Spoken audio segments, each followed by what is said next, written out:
Bonjour, ménestreleurs, ménestreleuses. Je vais vous conter la douce et belle histoire de l'homme au masque de fer. Dans les années bissextiles, au temps des loups et des renards, à l'époque des visiteurs de Jean Reno, tout ça, vivait dans un château balèze. Mais non, Jamel, fort. Fort, dans un château fort balèze, un couple de jeunes jumeaux. Du nom de Romain. Je m'échappe. Nous allons les appeler Pif et Hercule pour qu'on s'en rappelle. Pif était prédestiné à un destin de roi. Hercule était prédestiné à un destin de pas roi. Il rira bien qu'il rira vers la fin, de toute façon. Ouais, c'est ça, ouais.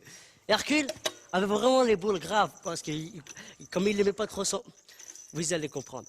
Oh, mon beau roi, que vous êtes beau, que vous êtes joli. Vos affaires, ils sentaient bon du parfum. Moi, mes affaires, ils sentaient du pu. Mais je n'ai rien à foutre.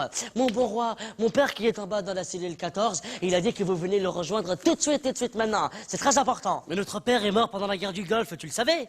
Ah si, je le savais. Si, bien sûr, je le savais. Mais si, j'étais au courant, mais si, il est même mort contre ceux qui l'ont tué, là, les autres, oui. Oh là là, mon bon roi, que vous sentez bon du parfum, j'ai oublié de vous dire. Quoi? Il y a une bombe qu'avec des nénés grands comme ça. Non. Très bien, elle a dit que vous la rejoignez en bas de la cellule 14 pour que vous allez lui faire des bisous. C'est pas vrai. Je vous jure, c'est vrai, une bombe. Oui. J'ai gagné. Oh yo! Hercule était parvenu à ses fins en faisant enfermer son frère Pif, en lui mettant un masque de fer de Pocahontas sur la gueule, pour que personne ne le reconnaisse. C'était bien là un plan crapuleux, scrupuleux, méticuleux, enfin le vieux, con, un plan de salaud, ça fait pas quand même. Si j'avais l'autorisation de Bruno Gaston, le patron, j'aurais dit un plan dans le cul. Qu'est-ce qu'il y a? C'est vraiment un plan dans le cul, ça se fait pas, c'est un plan de chaîne de... Je suis le roi! Mais il manque quelque chose quand même. Là, je suis le roi. 10 ans étaient passèrent, jusqu'au jour où le Pif roi réussissèrent à sortir de sa cage, grâce à des petites souris que se transformèrent, avec une citrouille, que se transformait en carrosse. Et que sa mère reine, elle lui avait dit, tu la ramènes avant minuit, sinon tu vas boire... Je pars en vrille, là, je confonds avec Pinocchio.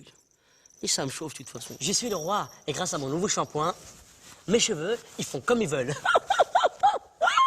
Je suis de retour. Comment t'es sorti? On m'a confondu avec Cendrillon. Ménestrel, le troubadour, je m'intiame, Scapin, Molière, tous, venez, il y a un imposteur qui s'est fait exprès d'être le masque de Pocahontas. C'est toi l'imposteur? Rends-moi mes cheveux. Non.